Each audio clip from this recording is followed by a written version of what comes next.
Ang maliwanag na liwanag ng araw ay sumisiklab sa harapang salamin ng isang modernong gusali. Ang malalaking bintana ay sumasalamin ng isang malinaw na asul na langit na may bahagyang ulap. Sa gitna ng mga nakapirming salamin, isang maliit na bintana ang bahagyang bumukas, nagbubunyag ng isang ibang espasyo, isang pribadong mundo sa loob. Sa isang silid na tila isang silid-aralan, maingat na hinahawakan ni Kwon Daegun ang balikat ni Jin-in. Tumingala siya sa kanya na may halong hiya, ang mga pisngi ay namumula. Ang hangin sa pagitan nila ay tila tumigil. Ang mga salita ni Kwon Daegun ay umalingaw-ngaw, sandali, at pagkatapos ay isang tanong na hindi tinapos, pwede ba tayong manatili lang dito ng ganito? Ang mas malapit na pananaw ay nagpapakita ng tensyon at pagkamausisa. Si Kwon Daegun, na may matalim na mga tampok ng mukha at matatag na mga mata, ay bahagyang nakakunot ang noo habang nakatingin pababa sa babae. Si Jin-in, na may malalaking bilugang mga mata na nagtataka at bahagyang nakabukas ang mga labi, ay tila sinusubukang basahin ang kanyang damdamin. Ang mga mata ni Kwon Daegun ay kumikislap ng determinasyon at may bahagyang kalungkutan. Hindi ko inasahan na susundan nila ako hanggang sa paaralan, iniisip niya na nagpapahiwatig ng isang panganib na nagbabantang lumapit. Hindi ko maaaring hayaang madamay pa ang iba sa bagay na ito. Ang pag-aalala para sa iba at ang bigat ng responsibilidad ay malinaw sa kanyang mukha. Tumingin si Jin-in sa lalaki na may halong hiya, ang mga pisngi ay namumula. Hindi ko intensyon na magpahayag ng damdamin sa ganitong paraan. Bulong niya sa sarili, pagkatapos ay may bahagyang pag-aalinlangan, baka iniisip niya na gusto kong aminin ang nararamdaman ko sa kanya. Parehong nakatingin ang dalawang pangunahing tauhan sa isang direksyon. Bahagyang iniling ni Kwon Daegun ang ulo, "Yeh. Ano ito?" Si Chun Sim, na tila magpapahayag ng damdamin, ay nakasuot ng medyo mas aktibong kasuotan, tumakbo patungo sa kanila na may determinadong ekspresyon at bahagyang galit. Ang kanyang buhok ay bahagyang sumasabay sa kanyang galaw. Ha, siya ay huminga ng malalim, pagkatapos ay sumigaw ng pangalan ng isang tao, Kwon Daegun. Malalaking mga mata ni Chun Sim ang nagulat, ang mga pisngi ay namumula at bahagyang nakabukas ang bibig. Alam kong nandito kayo. Bulong niya sa sarili, ngunit pagkatapos ay isang, hua, ang lumabas, nagpapakita ng matinding pagkabigla nang makita si Kwon Daegun at Jin-in na masyadong malapit sa isa't isa. Nakita lamang ang bahagi ng mukha ni Kwon Daegun, na may matalim na tingin patungo sa pinanggagalingan ng ingay. Si Chun Sim, nakasuot ng uniforme sa pisikal na edukasyon, ay nakatago, ang mukha ay nagpapakita ng matinding pagkabigla at pagkahilo. Ano ba ito? Siya ay natataranta, niyayakap ang kanyang dibdib. Hinahalikan sa pipaaralan ba? Sa likod ng pader, ipinapakita ang eksena kung saan maingat na hinahawakan ni Kwon Daegun ang babaeng magpapahayag ng damdamin at sila ay nagkakamayan ng halik. Mahinang sinabi ng lalaki, sa wakas ay nabuksan. Si Chun Sim ay nananatiling naguguluhan, ang mga kamay at paa ay nagkakagulo, nanginginig sa pagsasalita, ako. Hindi ko nakita ang anuman. Pagkatapos ay nagkakasalungat, hindi nakita ko, pero Lumingon si Kwon Daegun sa kanya, may tanong na ekspresyon, ha? Ang biglaang pagdating niya ay lalo pang nagpagulo sa babae.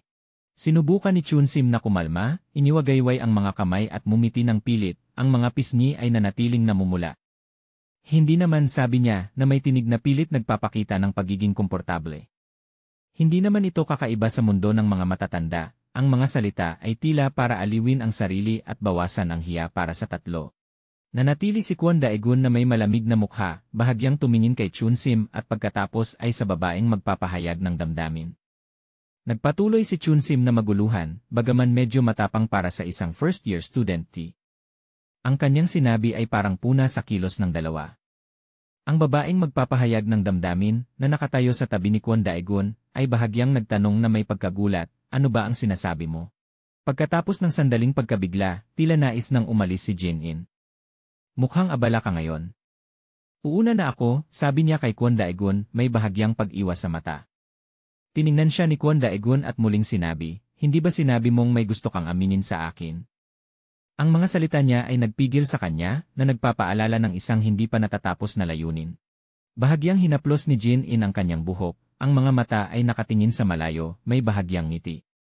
Yun na Siya ay nag-atubili, pagkatapos ay nagmungkahi, sa susunod na magkaroon tayo ng pagkakataon. Tila hindi pa siya handa o hindi angkop ang kasalukuyang sitwasyon para sabihin ang mahalagang bagay. Lumipat ang eksena sa isang pasilyo. Naglalakad si Jin-in, sinusundan ni Kwon Dae-gun. Si Chun-sim ay nakatayo sa malayo pa, patuloy na tumitingin sa kanila na may halong pagkamausisa at pagkagulat. Ang distansya sa pagitan ng tatlo ay lumilikha ng isang medyo tensyonado at mahirap na pakiramdam. Lumapit si Kwon Dae-gun kay Chun-sim, ang kanyang mga mata ay direktang tumingin sa kanya. "Bakit ka nga ba nandito?" tanong niya na may bahagyang pagsusuri sa tono. Lumingon ang babae, ang mga pisngi ay namumula, ang bibig ay bahagyang nakabukas na parang nais magpaliwanag dahil hindi natapos ang salita. Ngayon na medyo kalmado na si Chun-sim, niyakap ang sarili at ipinaliwanag ang dahilan ng kanyang pagdating. "Maraming tao sa grupo namin ang nasaktan kahapon, kaya..." Sinimulan niya, pagkatapos ay tumingin ng diretsyo kay Kwon Dae-gun, "Gusto kong malaman kung ayos ka lang." Mabilis niyang inayos ang sinabi, pilit nagpapakita ng lakas ng loob, "Hindi dahil nag-aalala ako o ano, sinusuri lang." Mukhang hindi ko na kailangang mag-alala. Kahit na tinatago niya, ang kanyang pag-aalala ay malinaw. Tiningnan ni Kwon Dae-gun si Chun-sim ng matalim, may bahagyang pangungutya. Marahil na pagtanto ni Chun-sim na may nasabi siyang mali o na misinterpret, mabilis siyang lumihis ng usapan, "Halik. Ibig kong sabihin, dahil may sapat kang enerhiya para magpatawa ng walang pakundangan." Napangangaang Chun-sim, may bahagyang pakiramdam na siya ay pinagtatawanan o hindi pinaniniwalaan, tumingin kay Kwon Dae-gun na may halong pag-aalboroto, ang mga pisngi ay namumula. "Mandaraya," sabi niya, kasabay ng isang ekspresyong nagrereklamo. Ang tandang padamdam at maliit na kidlat sa tabi ay nagpapakita ng kanyang pagkadismaya at bahagyang galit. Lumitaw ang isang ibang eksena, tila sa labas ng paaralan. Malakas na tumatawa si Shoko ng buong saya. Kasama niya si Woo-bin, marahil ay isang kaibigan o kasama, na may suot na backpack. Masiglang nagmungkahi si Yoko, "Kailangan nating magnakaw ng uniforme ng paaralan at palihim na pumasok, di ba?" Sumagot si Woo-bin ng may kasiyahan, "Masaya yan." Isang matapang na plano ang nabubuo. Biglang tumigil sa pagtawa si Yoko, ang mukha ay naging seryoso habang tumitingin kay Woo-bin. "Biro lang yan, di ba?" tanong niya, tila nais tiyakin na ang ideya ay biro lamang, o marahil nagsisimula siyang mag-alala sa panganib nito. Nanatili ang misteryosong tingin ni Woo-bin.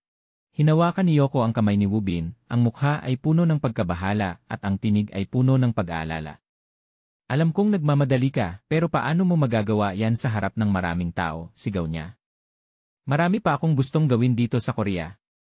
Tila balak gawin ng lalaki ang isang hayagang at mapanganib na aksyon, na nagdudulot ng takot kay Yoko na baka mabunyag o magkaroon sila ng problema.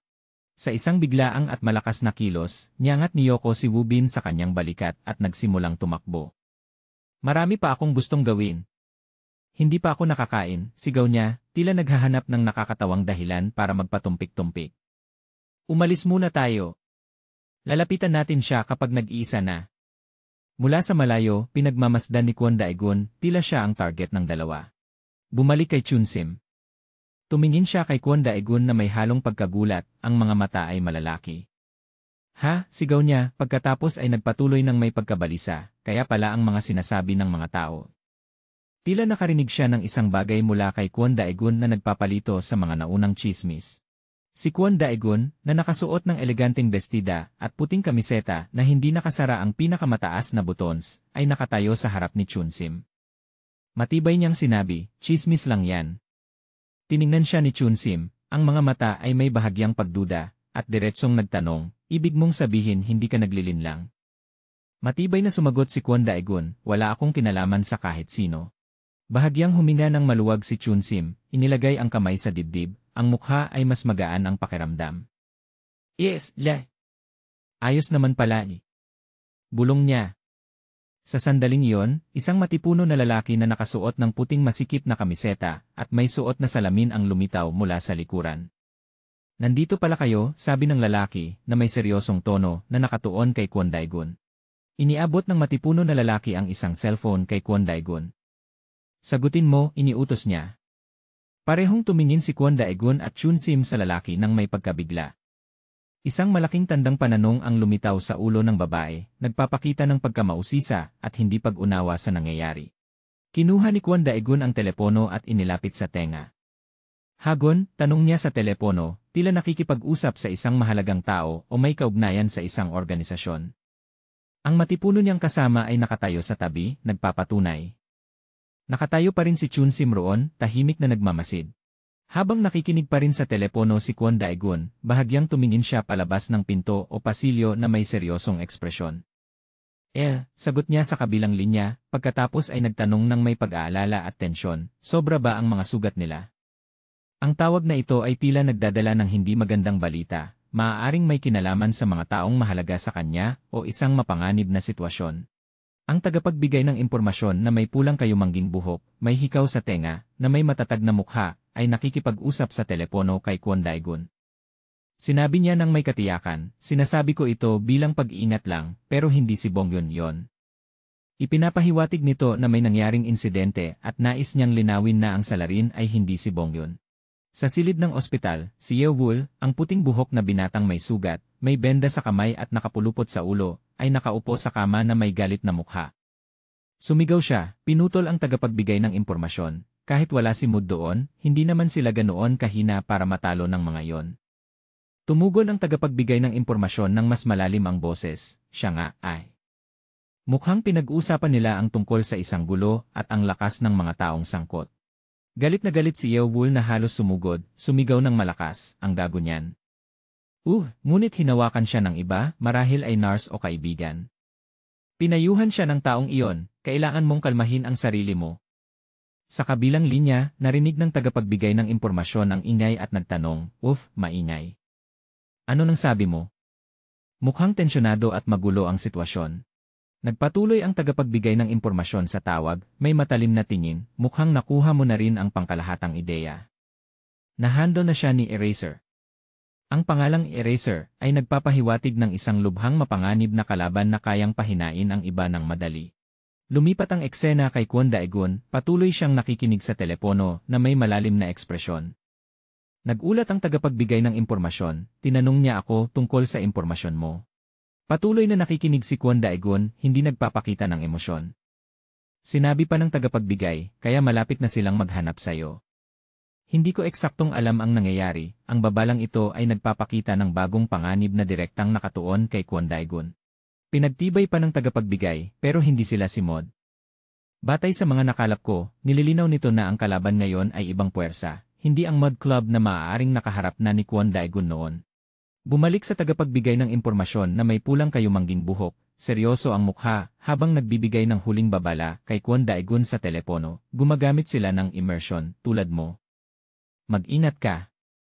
Napakahalaga ng detalye na ito, nagpapakita na ang kalaban ay may espesyal na kakayahan na katulad ni Kwon Daegun na nagpapahirap at nagpapanganib sa nalalapit na labanan. Nang matapos ang tawag ni Kwon Daegun, tiningnan siya ni Chunsim nang may pag-aalala, hawak pa rin ang teleponong ibinigay ng matipuno niyang kasama. Para hindi mag-alala si Chunsim, sabi ni Kwon Daegun, marahil ipinaliwanag kung bakit niya kailangang sagutin ang tawag o nagbigay ng pahiwatig sa gagawin niya.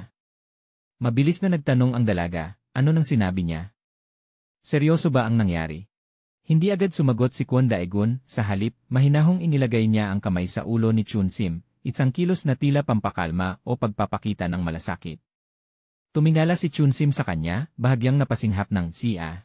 Tiningnan ni Kwon Daegun si Chunsim, sinisikap na pahupain ang kanyang pag-aalala.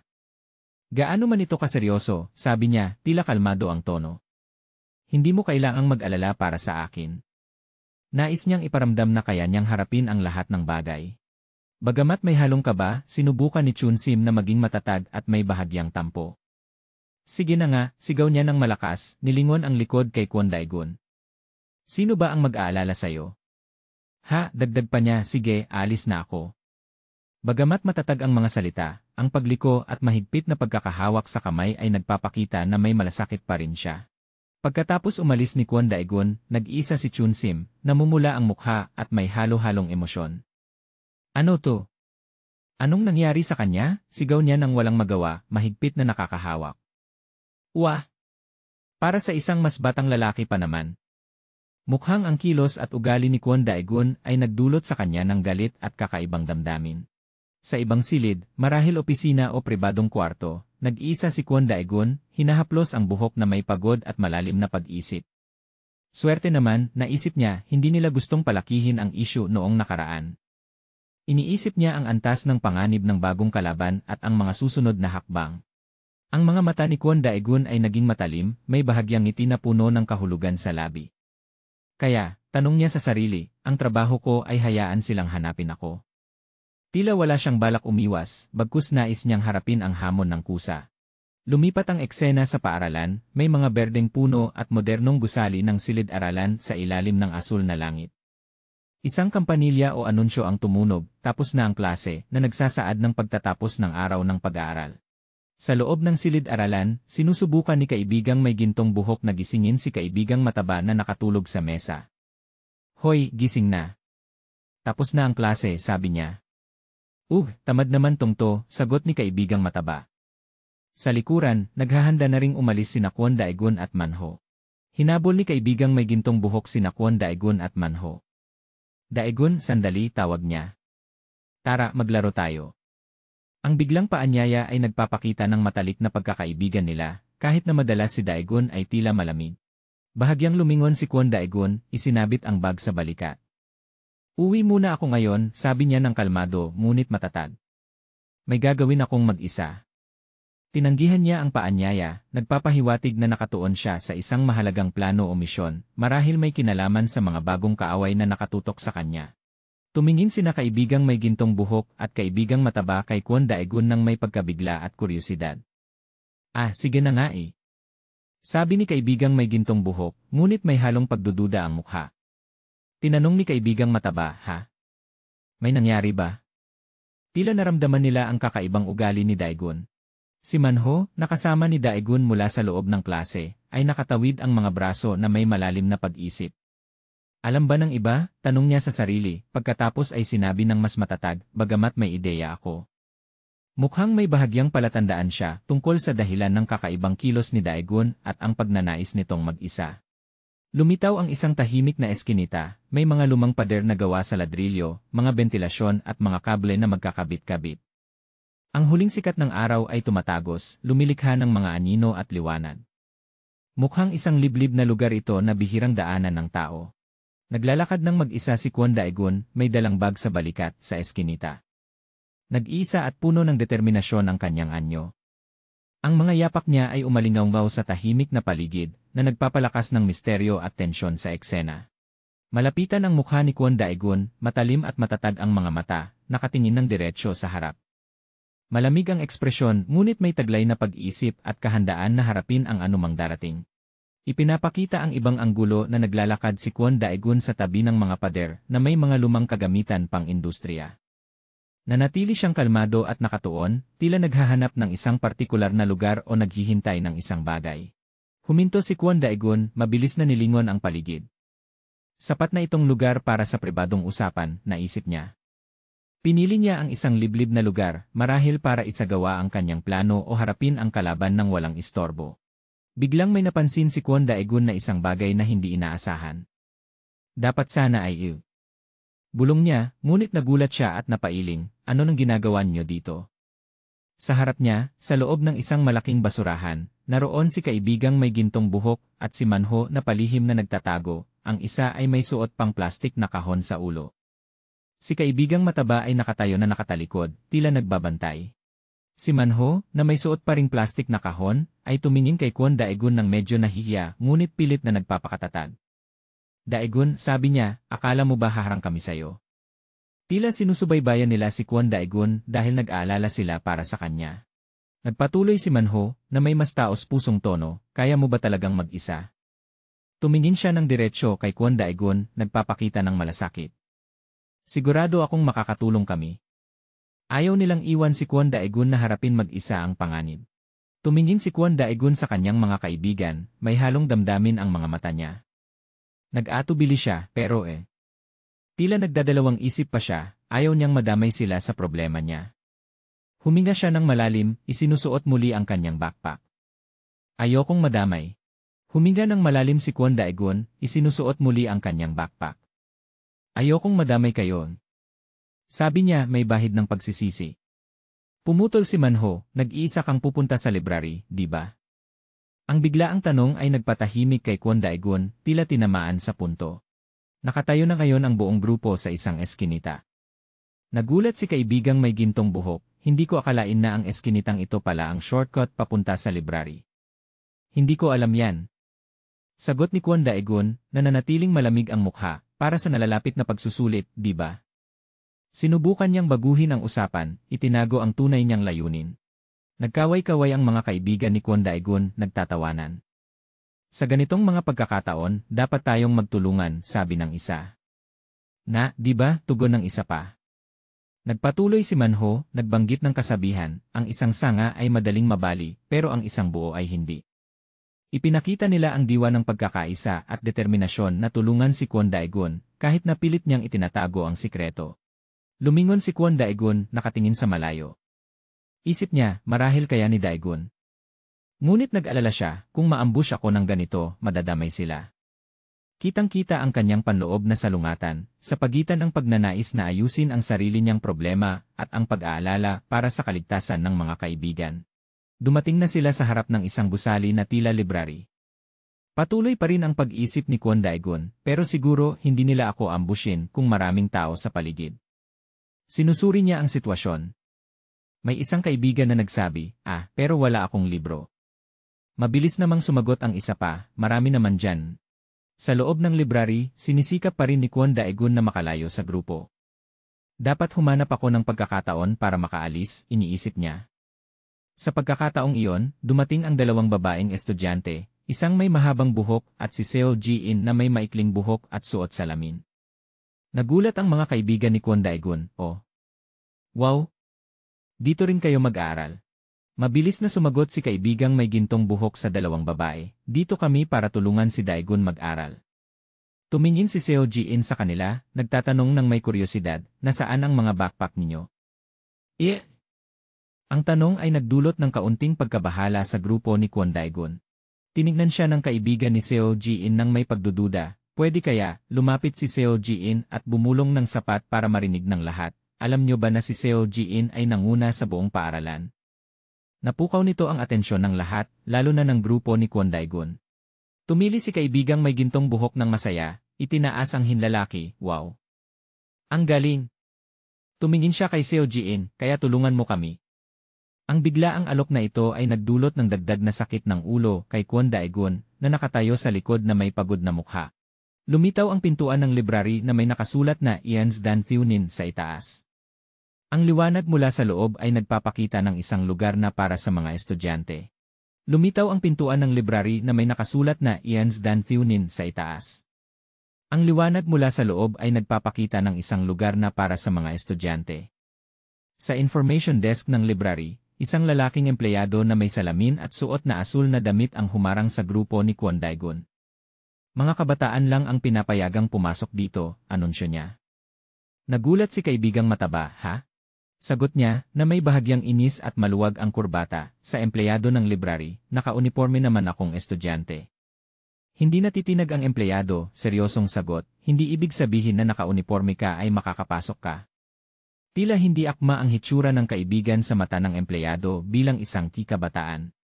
Sa isang sulok ng library, abala si Seo Ji-in at ang kanyang kaibigan sa pag-aaral. Maraming libro at gamit sa mesa.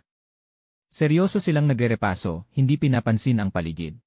Balik sa grupo ni Kwon Daegun, si kaibigang mataba ay tila nawawalan ng gana, nakayuko sa mesa na puno ng libro. Hinaplos ni kaibigang may gintong buhok ang kanyang likod, nagbibigay ng suporta, kaya mo yan. Tahimik na pinagmamasdan ni Kwon Daegun mula sa tabi. Tumingala si Seo Ji-in mula sa libro, tumingin kay Manho na nagbabasa sa isang estante malapit doon. Manho, tawag niya, anong binabasa mo? Ipinakita ni Manho ang libro kay Seo Ji-in. Ang pabalat ay may pamagat na Yes Chin ni si Ian and Yesi Lee na may larawan ng kamao. Ito ang tinatawag na Biblia ng mga nag-aaral ng self-defense, paliwanag ni Manho. Tila natuwa si Seo Ji-in, wow ang astig. Pwede mo ba akong turuan ng ilang kapaki-pakinabang na teknik sa self-defense? Nag-isip sandali si Manho. Isang simpleng bagay lang Bigla siyang gumawa ng galaw, niyakap mula sa likod si Seo Ji-in sa leg. Ako ang attacker, sabi niya, tila nagpapakita ng isang sitwasyon sa self-defense. Napasigaw si Seo Ji-in sa gulat at bahagyang sakit. Kahit na naipit ang leg, nakangiti si Seo Ji-in, namumula ang mga pisngi. Heheniyakap ako ni Manho, iniisip niya. Samantala, tila napagtanto ni Manho na medyo sobra ang ginawa niya, ouch. Hintay lang Hindi niya inaasahan ang ganitong reaksyon ni Seo Ji-in. Nakaupo si Kwon Daegun at ang dalawang kaibigan, kaibigang may gintong buhok at kaibigang mataba, sa malapit na mesa, nasaksihan ang buong pangyayari. Nagtinginan sila na may halong pagkalito at bahagyang inis. Anong ginagawa nila? Iniisip ni Kwon Daegun, hawak ang telepono, ang karaniwang malamig niyang mukha ay lalo pang nagkunot. Si Kwon Daegun, na nananatiling malamig ang ekspresyon, ay nakikinig sa telepono habang dumadaan sa isang pintuang salamin. Opo. Sige po, pakiusap magsalita, sagot niya sa telepono, magalang ngunit may distansya. Tila isang mahalagang tawag ito. Sa kabilang linya ay si tagapamahalali. Nakaupo siya sa harap ng maraming screen ng computer na nagpapakita ng komplikadong impormasyon, nagpapahiwatig na siya ay isang hacker o eksperto sa teknolohiya. Nireview ko na ang mga hinihingi mo, anunsyo niya. Nagpatuloy si tagapamahalali, seryoso ang mukha, ang salamin ng kanyang baso ay sumasalamin sa ilaw mula sa screen, inatake ka ng taong tinatawag na eraser. Kahit nakakaunti ang impormasyon, kinukumpirma niya na iniimbestigahan niya ang mapanganib na kalaban ni Kwon Daegun. Isa sa mga screen ay nagpapakita ng e-installation successful at mga komplikadong code. Sinabi pa ni tagapamahalali, ngunit may ilang kapaki-pakinabang na detalye. Mula nang sumali si Park Hee-jun sa Mod Club, nagsimula siyang ibunyag ang mahahalagang impormasyon na nakuha niya. Nakikinig ng mabuti si Kwon Daegun sa telepono. Nagpatuloy si tagapamahalali hanggang sa nagsimulang magtrabaho bilang eraser, palagi silang naging mga kasosyo. Ipinapakita nito ang matibay at matagal na ugnayan sa pagitan ni Park Hee-jun at ng isang grupo. Walang pagbabago sa mukha ni Kwon Daegun, nagtatanong sa telepono tungkol sa mga hinihingi ko. Nais niyang malaman ang mas detalyadong impormasyon, marahil tungkol sa mga nasa likod o iba pang mga kalaban. Sa kabilang linya, si tagapamahalali, gamit ang headset, ay sumagot, G. Naghahanda siyang magbigay ng karagdagang impormasyon ayon sa kahilingan ni Kwon Daegun. Muling nagpapakita ang screen ng mga linya ng code at pagsusuri. Nagbigay si tagapamahalali ng mahalagang balita na may bahagyang malamig na tono na kumpirma na silang patay na. Maaaring may kaugnayan ito sa mga dating kasosyo ni Park Hee-jun o ibang mga kalaban na iniimbestigahan ni Kwon Daegun. Nakinig si Kwon Daegun, bahagyang bumaba ang tingin, tila nag-isip. Naiintindihan ko, sabi niya, pagkatapos ay magalang na nagpasalamat, salamat po. Kahit na seryoso ang balita, nanatili siyang kalmado. Tagapamahalali, bago tapusin ang tawag, ay nagdagdag, may isa pa akong kailangang sabihin sa'yo. Sandaling tumigil siya, pagkatapos ay diretsong nagtanong, kasama mo ba si Seo Ji-in? Ang biglaang tanong na ito ay nagpapahiwatig na maaaring may kinalaman si Ji-in sa mga panganib na kinahaharap ni Daegun, o kaya naman ay may mahalagang impormasyon ang babaeng ito tungkol sa kanya. Si Kwon Daegun, na nasa loob pa rin ng aklatan habang nakikipag-usap sa telepono, ay nagtanong kay tagapamahalali ng may pagkabigla, paano mo nalaman iyon? Sa likod niya, naroon pa rin ang palatandaan ng silid-aralan para sa mga kabataan. Nasa loob pa rin si Ji-in at ang kaibigang may gintong buhok na nag-aaral. Ipinaliwanag ni tagapamahalali sa kabilang linya kay Daegun, nakita ko ang mga bakas na naghahanap siya ng impormasyon tungkol sa direktor. Inalaman si Ji-in sa mga panganib na kinahaharap ni Daegun, o kaya naman ay may mahalagang impormasyon ang babaeng ito tungkol sa kanya. Si Kwon Daegun, na nasa loob pa rin ng aklatan habang nakikipag-usap sa telepono, ay nagtanong kay tagapamahalali ng may pagkabigla, paano mo nalaman iyon? Sa likod niya, naroon pa rin ang palatandaan ng silid-aralan para sa mga kabataan. Nasa loob pa rin si Ji-in at ang kaibigang may gintong buhok na nag-aaral. Ipinaliwanag ni tagapamahalali sa kabilang linya kay Daegun, nakita ko ang mga bakas na naghahanap siya ng impormasyon tungkol sa direktor. Pagkatapos ay nagbigay siya ng opinyon, tiyak na may alitan sila ng direktor. Nagpatuloy si tagapamahalali sa pagsusuri, bahagyang hinipo ang kanyang sentido, kaya bigla siyang nagpakita ng interes sa akin at sayo. Ang ikinababahala ko ay nag-aatubili siya, tila may mas malalim na pangamba. Lumitaw ang isang larawan ni Seo Ji-in na may mahabang buhok at nakasuot ng uniforme ng estudyante. Sinabi ni tagapamahalali, ang clumsy na paraan ng paglapit niya ay maaaring makasagabal sa atin.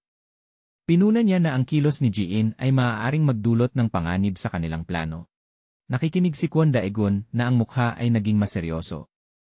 Nagbabala si tagapamahalali, sa pinakamasamang kaso, maaaring mapansin ito ng kampo ng direktor at magsimulang maghanda. Nagtanong si Daegun ng may pag-aalala, maghahanda. Kinumpirma ni tagapamahalali na may seryosong ekspresyon. Kung direktor iyon. Hindi niya tinapos ang pangungusap, ngunit ipinahiwatig na ang direktor ay isang malakas na kalaban at maaaring gumawa ng mga hindi inaasahang hakbang. Lumitaw ang larawan ni Seo Ji-in, nakatingin ng diretsyo na may inosenteng mukha ngunit may bahagyang misteryo. Tila hindi niya alam na siya ay nasasangkot sa isang mapanganib na sitwasyon. Lumipat ang larawan kay Direktor Jo Ga-pryong, na may balbas, nakasuot ng formal na bestida, at nakikipag-usap sa telepono sa isang marangyang opisina. Ang liwanag mula sa bintana ay bumabagsak sa kanya, na nagpapakita ng mga anino at liwanag sa kanyang katawan.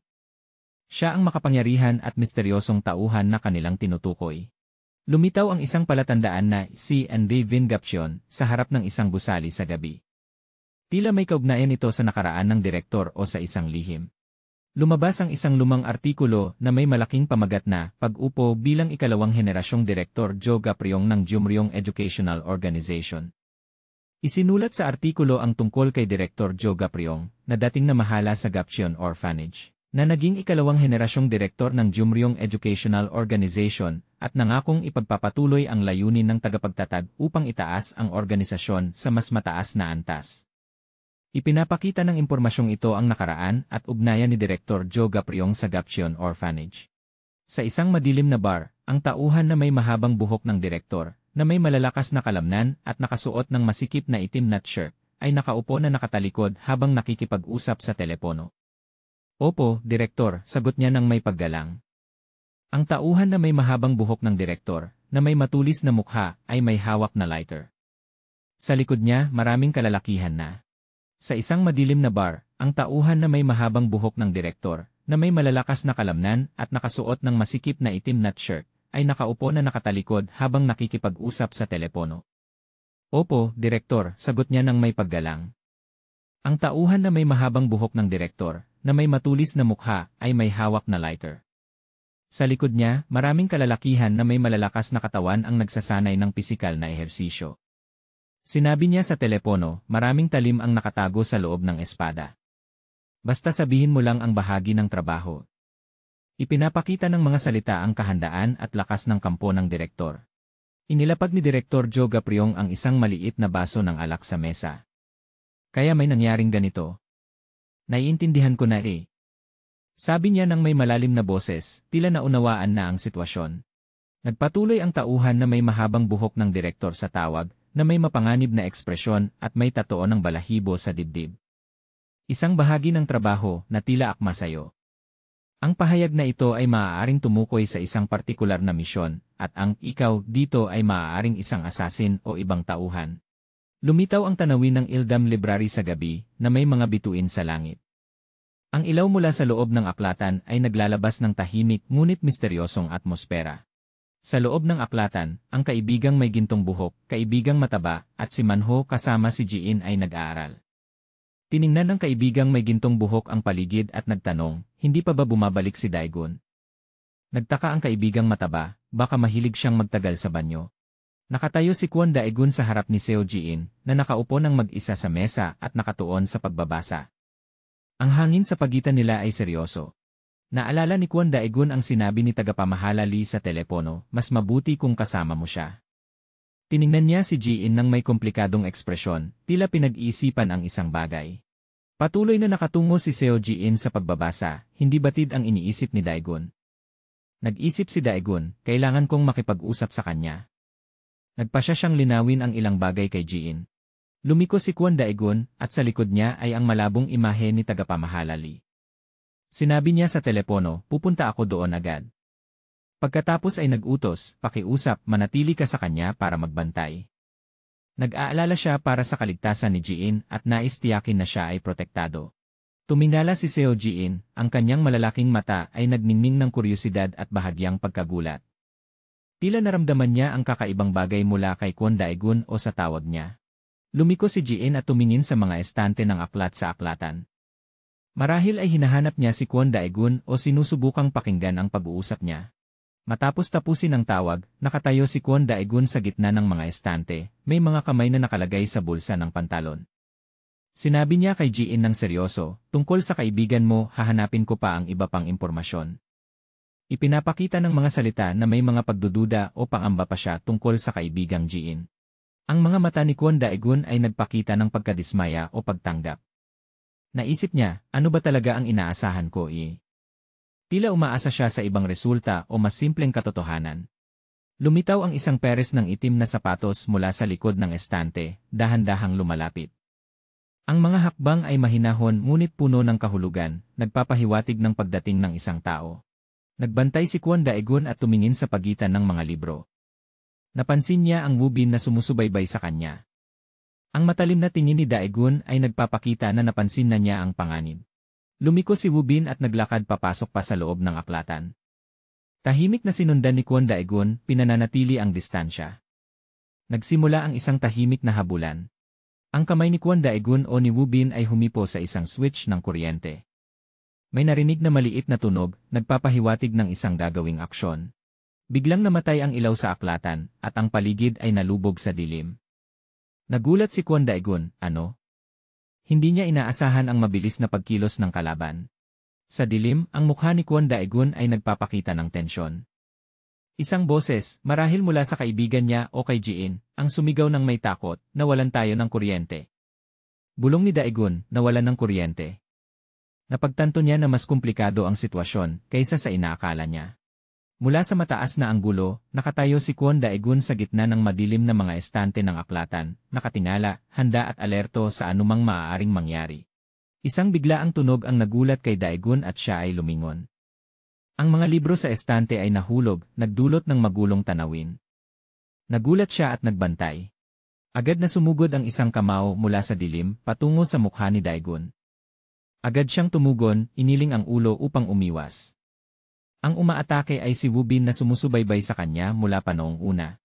Nakaiwas si Daegun sa suntok, ngunit hindi tumigil si Woo Bin at nagpatuloy sa mapanganib na pag-atake.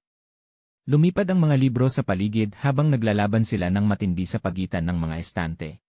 Pagkatapos ng serye ng mga palitan ng suntok, ngumiti ng may kumpiyansa si Woo Bin at sinabi, nandito na sila. Kahit na nasa mahirap na posisyon, nanatiling malamig at matatag ang mukha ni Kwon Daegun. Lundag si Daegun, ang kanang braso ay hinampas ng mabilis na nag-iwan ng malabong guhit, ang suntok ay tumawid sa hangin patungo sa kalaban. Ang paligid ay tila naging mabigat, tanging mga malabong imahe ng dalawang katawan na umiikot sa isang nakamamatay na sayaw ang natitira. Sa isang sandali, nagbanggaan ang dalawang anino. Pinakawala ni Daegun ang isang malakas na suntok sa gitna ng katawan ni Woo Bin na may taktikal na anyo. Ang lakas ng tama ay nagdulot kay Woo Bin na umatras, ang katawan ay kumiliti, nawala ng balanse. Ang close-up na kuha ay nakatuon sa matalim na mga mata ni Woo Bin. Mahigpit niyang hinawakan ang kwelyo ni Daegun. Ang mga mata ni Woo Bin ay medyo nakisilip, ang mukha ay nagpapakita ng malamig na determinasyon, o marahil ay isang galit na handang sumabog. Si Daegun, na may bahagyang pagod na mukha, ay bahagyang tumingin palabas ng frame, na late Iliene. Halos nakatulog Geniday habang hinihintay Ali. Si Woo Bin pa rin mula sa naunang larawan, hawak pa rin ang kwelyo ni Daegun. Ngunit ngayon, may mapanuyang ngiti sa labi ni Woo Bin, ang mga mata ay bahagyang nakisilip na puno ng kumpiyansa. Narinig, esay oras ine hindi Iliene makakatanggap. Sumagot ang kabilang panig, talaga. Nagbago ang anggulo, nakatuon sa ibabang bahagi ng katawan at mga paa ng dalawa. Tila pinipilit pababa o natutumba si Daegun, ang isang paa ay pilit na nakabaluktot. Mula sa kanya ay narinig, maari ring sabihin ni Andy. Close up sa mga mata ni Daegun. Ang tingin niya ay nananatiling matindi at matatag. Ang dialogo ay nagpapatuloy, S.E.A. Tinapon si Daegun pabalik, ang mga libro mula sa mga kalapit na estante ay lumipad sa hangin dahil sa epekto ng banggaan. Ang mga guhit ng bilis at kaguluhan ng paligid ay nagpapakita ng napakalakas na puwersa. Sa gitna ng bumabagsak na mga libro, nakatayo si Woo Bin, medyo pagod ang mukha, ngunit hindi nawawala ang katatagan. Narinig mula kay Daegun, batay ay nakita kanina, tila hindi nasa pinakamagandang kalagayan. Si Daegun, ang puting kamiseta sa loob ay gusot na, ay tumayo ng tuwid na may hamon. Ang mukha niya ay seryoso at determinado, sa kabila ng naganap na pakikipaglaban. Sa likod, ang mga estante ng libro ay tahimik na nakatayo, saksi sa lahat. Si Wu Bin, na ngayon ay nakasuot ng taktikal na damit na may maraming proteksyon sa dibdib, ay ngumiti ng masama. Mahigpit niyang hawak ang strap ng malaking backpack sa likod. Lumitaw, nagpapakita ng kanyang iniisip o sinasabi, huli di masaya akong durugin yan isang lumang ii katulad at lumang ii katulad in. Tumingin si Dagon pababa, ang mukha ay nagpapakita ng pag-isip at bahagyang paghamak. Sa itaas niya ay sinabi, magsalita ng isang bagay ay ganong mukha.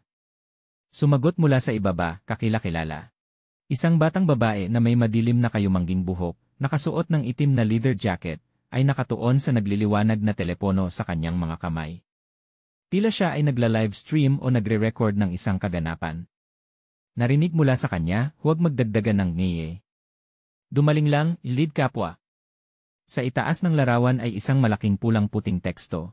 Isang grupo ng mga tao, kabilang ang isang lakan at isang mas matandang lalaki, ay nakatingin sa batang babae sa naunang larawan. Ang lakan ay nagsalita, tila nag-aalala, akala ginarinig tinig na Dagon. Ang mas matandang lalaki, na may seryosong mukha, ay sumagot, magulo dito, subukan natin makipag-ugnayan kanya paglabas. Bumalik ang eksena sa mano-mano na laban. Naiwasan ni Dagon ang mataas na sipa ni Wu Bin, sabay na pinukol ang suntok sa tagiliran niya. Ang mga guhit ng bilis ay nagpapakita ng tindi ng labanan sa pagitan ng mga estante. Isang anggulo mula sa itaas ay nagpapakita ng kaguluhan. Maraming tao ang naglalaban sa pagitan ng mga estante, ang mga libro ay lumilipad sa paligid. Tila si Dagon ang sentro ng gulo, nakikipaglaban sa maraming kalaban ng sabay-sabay. Patuloy ang mga guhit ng bilis upang bigyang diin ang tindi ng labanan. Si Dagon, na ang mga mata ay kumikislap ng kakaiba, ay nagpakawala ng isang suntok na may malakas na enerhiya. Ang suntok ay tumama kay Wu Bin, na nagdulot ng maliwanag na liwanag.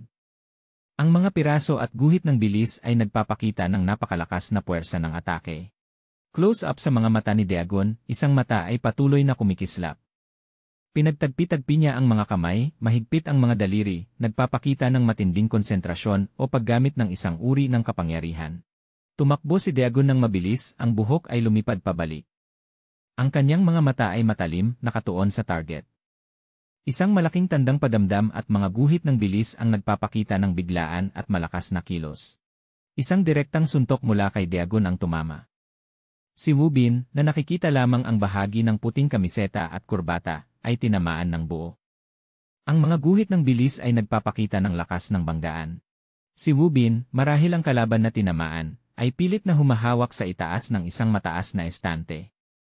Ang katawan niya ay nakabitin, ang dalawang malalaking kamay ay mahigpit na kumakapit sa gilid ng estante.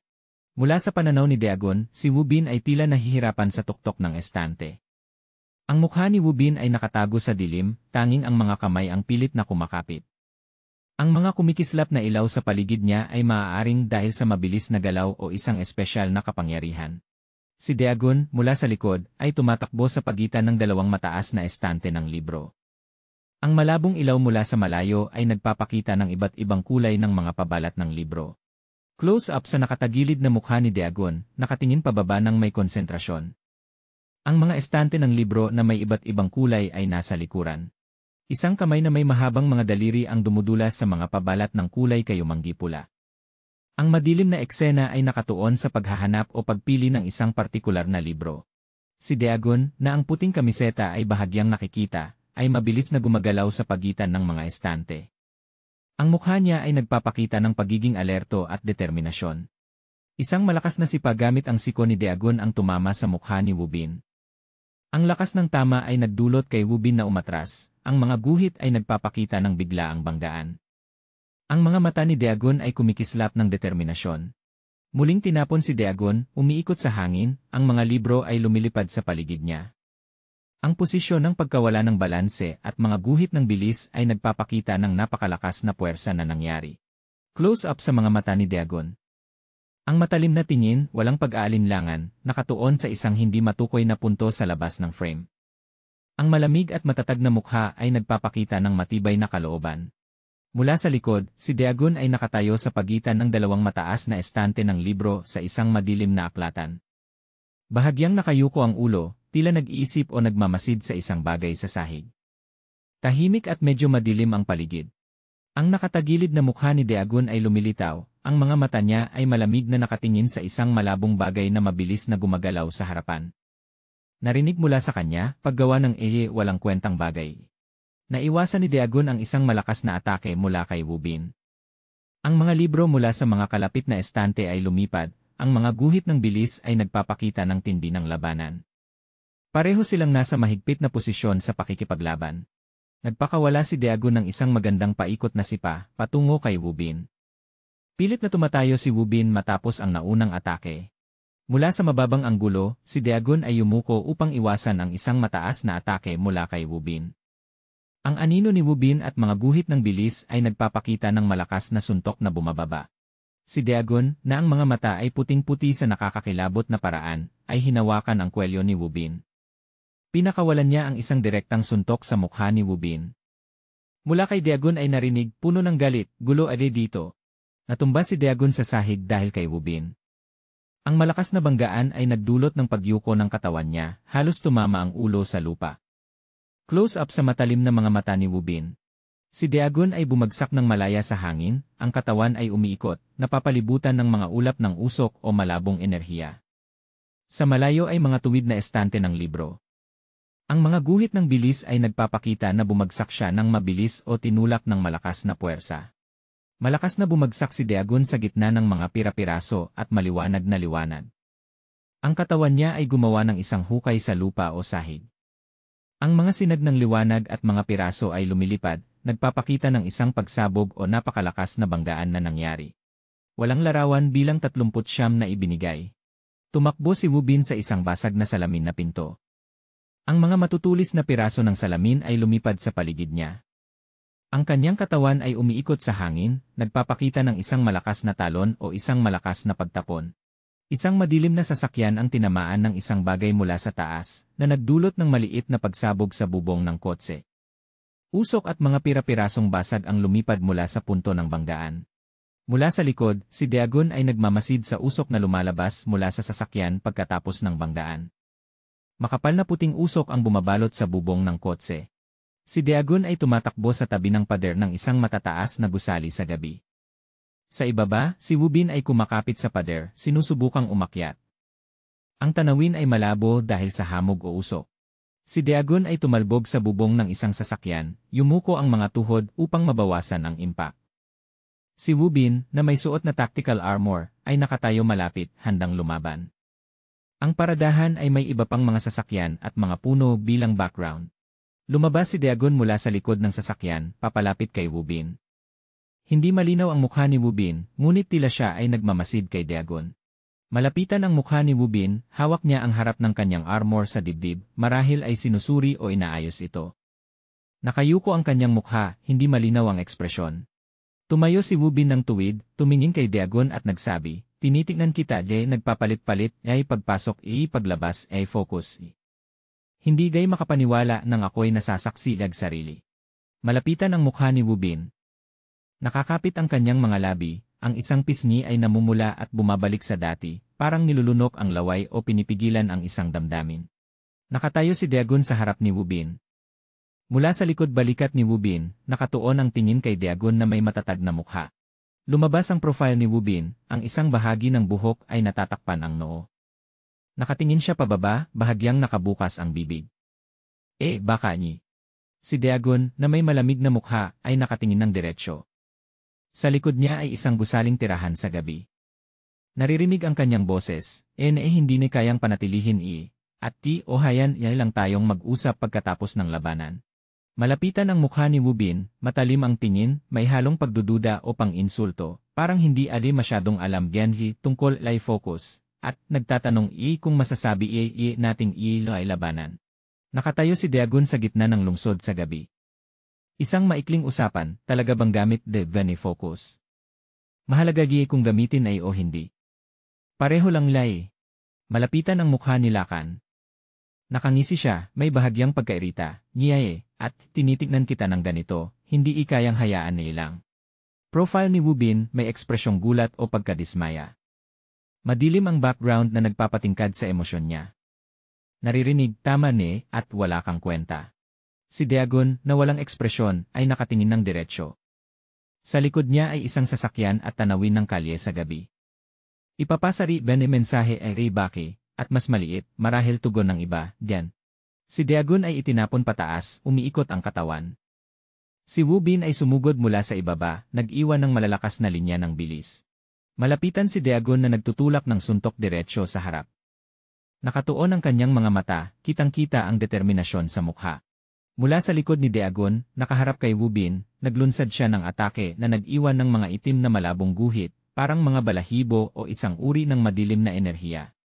Malapitan mula sa likod balikat ni Dagon, mahigpit niyang hinahawakan si Wu Bin.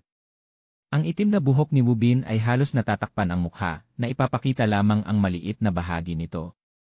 Maliit na mga pira-piraso ang lumilipad sa hangin. Malapitan ang mukha ni Wu Bin, malalaki ang mga mata, nagpapakita ng takot o matinding sakit.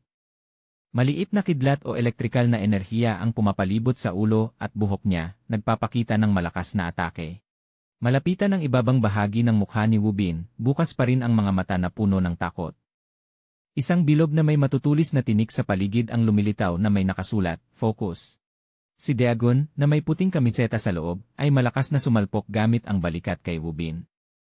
Natulak si Wu Bin pabalik, nawala ng balanse.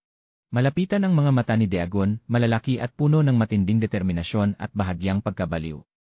Isang malaking tandang padamdam ang lumitaw sa pagitan ng mga mata, nagpapakita ng pagkabigla o matinding emosyon. Si Dagon ay tinamaan ng malakas na sipa na itinapon siya pataas, umiikot ang katawan. Si Wu Bin, makikita lamang ang mga paa at bahagi ng ibabang katawan, ang gumawa ng sipa. Ang mga linya ng bilis ay nagpapakita ng lakas ng atake. Si Wu Bin ay umiikot ng mabilis, lumilikha ng maliit na bagyo sa paligid. Ang kanyang katawan ay halos naging malabong itim na guhit sa gitna ng mga puti-abo na paikot-ikot na linya. Si Dagon ay bumagsak sa lupa, isang paa nakayuko, ang isa nakatuwid, ang puting sapatos ay kapansin-pansin. Sa itaas ay ang matalim na mga mata ni Wu Bin. Ang mga linya ng bilis ay nagpapakita na siya ay tinamaan ng malakas na atake. Sinusubukan ni Dagon na tumayo pagkatapos matumba. Si Wu Bin, na may malaking backpack sa likod, ay sumugod mula sa taas, naghahanda ng sipa o pagtapak pababa. Si Wu Bin, na may tactical gear, ay nakaluhod sa isang tuhod, nakatingin kay Dagon. Naririnig ang boses ni Wu Bin, ayos sa ilang ye dagilia. Si Wu Bin, nananatiling nakaluhod, ay tumingin sa paa ni Dagon. Ang mukha niya ay nagpapakita ng kasamaan o kayabangan. Mula sa kanya ay naririnig, "Yay huli, natama yi ren ng ating akin." Ang kanyang binti ay may makintab na metal armor. Malapitan ang mukha ni Dagon, malamig ang tingin, nakatingin ng diretsyo. Naririnig, marahil tugon o iniisip niya, gayon, dapat siguro ne nabali di ren ne buto, yaiye. Nakatayo si Dagon ng tuwid, tumitingin kay Wu Bin na dahan-dahang tumatayo. Mula kay Dagon ay naririnig, tila babala o paalala, huwag masyadong pilitin. Malapitan ang itim na sapatos ni Wu Bin na naglalakad sa lupa. Isang sapatos ang nakataas, naghahanda sa susunod na hakbang. Ang mukha ni Dagon ay natatabunan ng dilim, tanging isang mata ang nagliliwanag ng puting kakaibang liwanag. Ang tingin niya ay nakatuon pababa, puno ng misteryo at kapangyarihan. Si Dagon, na may puting hood na halos natatakpan ang mukha, ay mabilis na tumatakbo. Ang mga linya ng bilis ay sumusunod sa kanya, nagpapakita ng napakabilis na galaw sa malawak na lugar. Isang malakas na arko ng sipa mula kay Dagon ang tumama sa isang white clad. Ang lakas ng tama ay nagtulak sa white clad pataas sa hangin. Ang mga linya ay nagpapakita ng tindi ng atake. Si Dagon, na ang buhok ay hinahampas ng hangin, ay nagtulak ng suntok pasulong. Bahagyang nakayuko ang katawan, nagpapakita ng pagtuon ng lakas sa suntok. Maliit na mga pira-piraso ang lumilipad sa paligid. Dalawang tao, sina Dagon at Wu Bin, ay naglalaban ng matindi. Si Dagon ay nagtulak ng sipa, habang si Wu Bin ay sumasagot. Ang mga linya ng bilis at mga kislap ng apoy ay lumilitaw sa punto ng banggaan. Si Dagon ay nagtulak ng malakas na sipa na tumama kay Wu Bin, na napilay at yumuko dahil sa sakit. Si Dagon ay nagtulak ng malakas na hook punch sa mukha ni Wu Bin, na nagdulot ng dugo mula sa bibig ni Wu Bin na lumipad ng malayo. Si Wu Bin ay natumba pabalik, nawalan ng kakayahang depensahan ang sarili. Mula sa pananaw ni Dagon, si Wu Bin ay gumagawa ng isang aerial spinning kick na direktang tinatamaan siya. Ang mga linya ng bilis ay nagpapakita ng liksi at tuloy-tuloy na atake. Isang sunod-sunod na mga kilos ang nangyari. Si Wubin ay nagtulak ng sipa na naiiwasan ni Dagon. Agad na sumagot si Dagon ng suntok, ngunit naiiwasan din ito ni Wubin at nagtulak ng isa pang sipa. Ang laban ay mabilis na mabilis, ang mga tauhan ay parang mga anino. Malapitan ng isang malakas na suntok na papalapit, halos tumama sa mukha ni Wubin. Nagbago ang mukha ni Wubin dahil sa paparating na impact, nakapikit ang mga mata. Si Dagon, na ang braso ay naglalabas ng malabong asul na liwanag, ay nagtulak ng suntok sa baba ni Wubin. Ang lakas ng suntok ay nagtulak kay Wubin pataas sa hangin, ang ulo ay nakahilig pabalik. Si Wubin, na nakayuko sa depensa, ay tinamaan ng malakas na sipa mula kay Dagon. Ang lakas ng sipa ay nagdulot ng maliit na lindol sa lupa.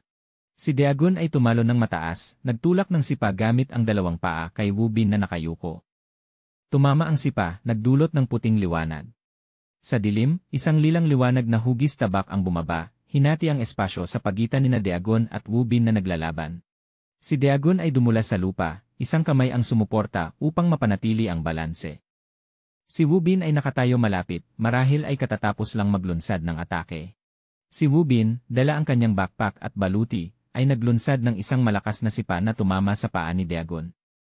Ang lakas ng sipa ay nagdulot ng malaking lindol sa lupa na nagpaalsa ng alikabok. Sinisikap ni Dagon na manatiling nakatayo. Mula sa pananaw ni Dagon, dalawang taong nakaitim ang mabilis na sumugod mula sa magkabilang gilid. Isa ang naglunsad ng mataas na sipa, habang ang isa naman ay sumugod ng mababa. Ang mga linya ng bilis ay nagpapakita ng tuloy-tuloy na atake. Malapitan ang mukha ni Dagon, isang mata niya ay kumikislap na puti. Ginagamit niya ang kamay upang harangin ang isang sipa na patungo sa kanyang ulo. Ang paa ng isa sa dalawang taong nakaitim ay malapit sa kanyang mukha, nagpapakita ng panganib ng sitwasyon. Si Dagon, na may mga kakaibang madilim na asul na tentacles na tumutubo mula sa kanyang likod, ay naglunsad ng isang paikot na sipa kay Wubin. Sinisikap ni Wubin na umiwas. Malapitan ang mga puting kumikislap na mata ni Dagon, ang tingin ay matalim at puno ng kapangyarihan. Mula sa kanya ay narinig, sino danhi tinatargetan? Malakas na tinapak ni Dagon ang likod ng isang taong nakaitim, na nagdulot sa kanya na bumagsak ng nakadapa sa lupa. Isa pang taong nakaitim ay nahagis din palayo. Malapitan ang mukha ni Dagon, nakayuko ang ulo, ang buhok ay bahagyang natatakpan ang mata. Bahagyang nakabuka ang bibig, maaaring humihinga ng mabigat o naghahanda na magsalita. Si Wubin, dala ang backpack at baluti, ay tumalo ng mataas, naghahanda ng isang malakas na sipa pababa kay Dagon na nakahiga sa bubong ng isang sasakyan. Ang sasakyan ay deformed dahil sa naunang epekto. Sa isang paradahan sa gabi, sa ilalim ng malabong ilaw ng poste at mga patak ng ulan, nakaharap si Dagon kay Wubin. Mukhang pagod si Wubin, bahagyang yumuko. Ang tensyon ay nangingibabaw.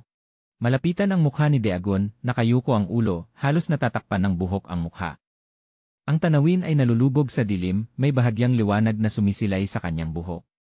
Ang ekspresyon ay hindi malinaw, ngunit maaaring nagpapakita ng pagod o malalim na pag-isip. Mula sa mataas na anggulo, ang pulang buhok na babae ay nagmamasid sa labanan sa pagitan ni Dagon at Wubin mula sa malayo. Nakalapit si Dagon sa isang asul na sasakyan, habang si Wubin ay nakatayo sa isang distansya. Ang pulang buhok na babae, na may matipuno at toned na katawan, ay iniangat ang kanyang olive green na shirt, na may kumpiyansang ngiti. Si Yoko ay excited, tulad ng inaasahan imulagad sonbay, at isang madaling panalo. Si Dagon ay nakasandal sa isang sasakyan, mukha ay pagod at may bahagyang sakit. Sa harap niya nakatayo si Wubin. Mula kay Wubin ay narinig na may halong pangmamaliit, kahila-hilakboti. Malapitan ang mukha ni Wubin, matalim ang tingin, nakatingin ng pahilis na may hamon. Nagpatuloy siya sa panlalait, na wala i-na-i ng form, at o simula lang i-palaweh i-na. Malapitan ang isang mata at bahagi ng buhok ni Wubin. Ang kanyang tingin ay nagpapakita ng pag-isip o bagong pagkaunawa, hintay, na intindihan ni N.A. Nakatayo si Wubin sa harap ni Dagon. Ipinaliwanag ni Wubin ang sitwasyon, denhi bentahe nakuha dulot ng iyong espesyal na konsentrasyon, yay nawalan ng kahalagahan dahil ay pag-iral ay. Kahit dahil ginagamit nila malapitan ang mukha ni Wubin, ang mga puting kumikislap na mata ay puno ng kumpiyansa at bahagyang kasamaan. Nagpatuloy siya sa paliwanag, hindi alai nakakaranas ne makipaglumaban si isang katao ne gamit iyan Aki bandi unang beses an. Ang tanawin ay lumipat sa isang tradisyonal na gusali sa gabi, na may mga kurbadang bubong at mainit na dilaw na ilaw. Isang malaking karatula ang nakasulat na Lee Club Seal Southern Branch. Sa loob ng isang marangyang silid na may marangyang chandelier, nakatayo si Odaesu na naghihintay. Lumapit si Loki Jiang. Narinig, narito iyanay. Si Loki Jiang, matangkad at matipuno, may platinum blonde na buhok na naka-turnover, nakasunglases at nakasuot ng maayos na suit, may hawak na itim na briefcase. Sa itaas ng kanyang ulo ay tanong, "Ilay high-level meeting niye?" Sa ibaba ay isang rektangulong label na nagpapakita ng pangalan at posisyon niya. Tumingin si Odaesu sa briefcase ni Loki Jiang na may halong pagkagulat o kuryosidad. Tinanong niya, "Engi ye ehay?" Lumabas din ang label na may pangalan at posisyon ni Odaesu. Tumingin si Loki Jiang kay Odaesu ng seryoso. Mula kay Loki Jiang ay narinig, "Eni ban putik ginawar na baki." Nagulat si Odaesu na ipakita sa speech bubble na. Nagpatuloy si Loki Jiang sa paliwanag, na natiling seryoso ang mukha. Banje dahilan kung bakit baki lai umiwas lag North Seal Branch, lumipat sa rural rehiyon ng Daejeon. Nakatayo si Loki Jiang sa harap ni Odaesu, nagbigay ng utos, pupunta ba ad meeting, kaya pumunta ay Daejeon ay halipay.